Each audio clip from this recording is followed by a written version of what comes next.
पंजाब में बलदियाती इंतखाबात कब होंगे, नए मुसवदे में कौन सी तब्दीलियाँ लाई जा रही हैं, पंजाब हुकूमत इस बार बलदियाती इंतखाबात करवाने में इतनी संजीदा क्यों है, ये सब हम आपको बताएंगे इस वीडियो में।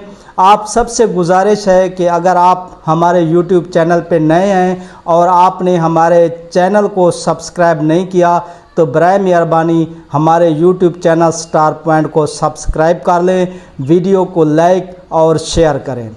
दोस्तों, मैं आपका मेज़बान आसिफ फरामोश और आप देख रहे हैं हमारा YouTube channel star point.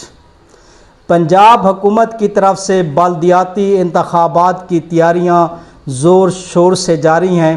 Punjab हुकूमत की तरफ से जो बलदियात का मुसवदा तैयार किया गया है उसके बारे में यही बताया जा रहा है ज़राए से कि जुलाई में ही जो भी अब सेशन होगा, जो भी पंजाब असम्बली का इजलास होगा, उसमें इस मुसवदे को, इस एक्ट को पेश कर दिया जाएगा और पंजाब असम्बली से इस एक्ट को मंजूर करवाया जाएगा। बलदियाती इंतखाबात का तरीक़ाकार क्या होगा, ये बलदियाती इंतखाब गुज़श्ता जितने भी बलदियाती इंतखाब गुज़रे हैं ये उनसे बहुत मुख्तलिफ होंगे।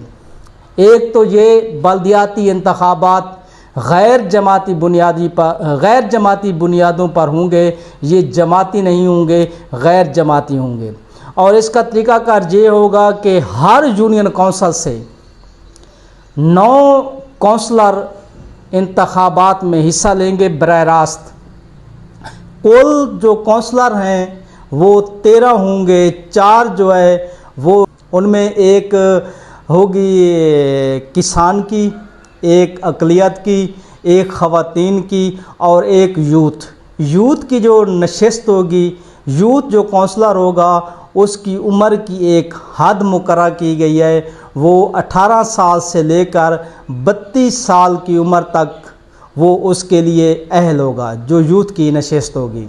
इसके अलावा जो 9 कौंसलर बराह रास्त इंतखाबात में हिस्सा लेंगे, जो वोटिंग के ज़रिए अवामी राय के ज़रिए मुंतखब होंगे, उसके लिए तरीक़ाकार ये होगा कि पहले तो एक वार्ड सिस्टम था, यूनियन काउंसिल में भी 1 या 2 चकूक मिलाकर उसका एक काउंसलर बनता था, लेकिन इस बार ये तरीका मुख्तलिफ होगा। जो भी काउंसलर, जो 9 काउंसलर इलेक्शन लड़ेंगे किसी भी यूनियन काउंसिल से, उन्हें सारी यूनियन काउंसिल, जितना भी यूनियन काउंसिल की आबादी या एरिया होगा, पूरी यूनियन काउंसिल से उन्हें वोट लेने होंगे और उन्हीं 9 काउंसलर में से चेयरमैन और वाइस चेयरमैन का इंतखाब होगा और चेयरमैन और वाइस चेयरमैन का जो इंतखाब है वो काउंसलर करेंगे।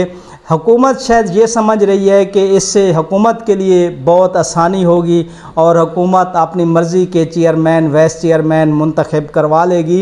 ये नया जो बलदियाती इंतखाब आने वाला है, हुकूमत की ये कोशिश है कि अगस्त में ये इंतखाबात करवा दिए जाएँ और जो 9 काउंसलर बराह रास्त अवाम के वोटों से जीत कर आएंगे, उन्हीं 9 काउंसलरों में से चेयरमैन और वाइस चेयरमैन का इंतखाब होगा।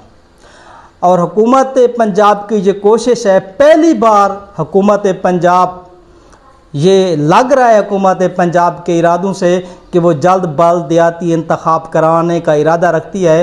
हालांकि मुस्लिम लीग नून की जब भी हुकूमत आई है उनकी तरफ से ये कोशिश की जाती है कि बलदियाती इंतखाबात ना हों या उन्हें ज़ेरे इल्तवा रखा जाए, लेकिन इस बार हुकूमत बड़ी तेज़ी से बलदियात के जो मुसवदा है, जो एक्ट है, उस पर काम कर रही है और हुकूमत की ये कोशिश लग रही है कि अब पंजाब असम्बली का जो भी इजलास होगा उससे वो ये बलदियाती एक्ट मंजूर करवाएंगे और अगस्त के आखिर तक शायद बलदियाती इंतखाबात हो जाए। ये था बलदियाती इंतखाबात का मुकम्मल तरीक़ाकार और ये बलदियाती इंतखाबात अपनी नौइयत के मुनफरद बलदियाती इंतखाब होंगे, क्योंकि इस बार कौंसलर मुंतखब होंगे आवाम से और चेयरमैन और वाइस चेयरमैन आवाम से वोट नहीं लेंगे बल्कि उन्हें कौंसलर मुंतखब करेंगे। इसके साथ ही मुझे इजाज़त दीजिए। اللہ نگہبان.